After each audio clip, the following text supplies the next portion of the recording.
իբր թե impeachment process-ը սկսվի։ Ես ինչ impeachment-ը։ Տեսեք,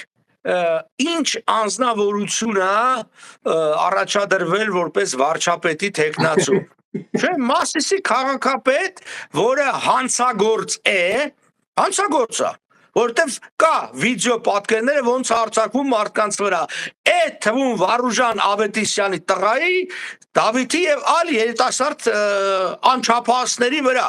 Դա քրեական գործ է, մահակներով եւ այլն կա, վիդեոները կա։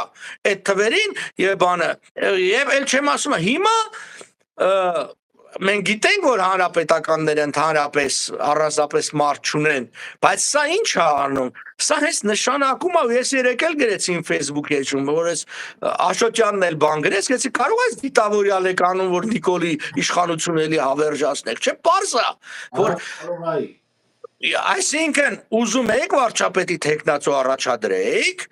impeachment-ը, դեռ մի կողմ եմ դնում impeachment-ի ամբողջ այդ ուրիշ հարցը էլի կա, բայց պիտի ունենաս վարչապետ տեխնացու։ Իսկ ինչ էր խանգարում մի չեզոք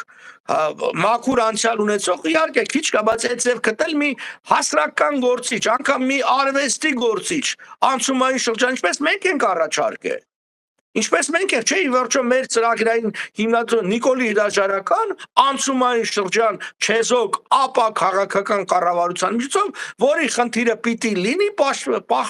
պահպանել օրենքը եւ գնալ արտահերթ ընտրությունների ոչ միայն հավասար իրավունքներով, այլ հավասար հնարավորություններով։ Իդեպ, որը անցյալ տարի ըստ էության Սրբազան շարժումը սկսեց որպես այդպիսին եւ բարձրաձայնեց մեր 3 այդ հիմնադրույթները եւ դրա համար էլ մենք պաշտպանեցինք։ Դա էր ելքը։ Ուրիշ բան, որ անգլերեն բառով ասած hijack արվեց այդ շարժումը, որովհետեւ մյուս շարժումները ահավոր դանդաղկոտություն, ահավոր քաղաքական կարճատեսություն ցուցաբերեցին եւ թողեցին, որ այդ շարժումը հեծնեն այլ ուժեր, զանազան ականջները երևացող ուժեր եւ մաններ, բայց ասել Մոսկվայի ականջներն են երևում։ Բայց հետաքրքիր է նույն մարդիկ, նույն ուժերը այսօր ճիշտ են անում, պաշտպանում են վեհապարին, բայց ինչա վեհապարի հետևում Մոսկվայի ականջները չեն երևում, բայց չեն պաշտպանում վեհապարին։ Այս ամբողջ հարցը, սա ցույց է տալիս, որ մարդիկ չեն կարողանում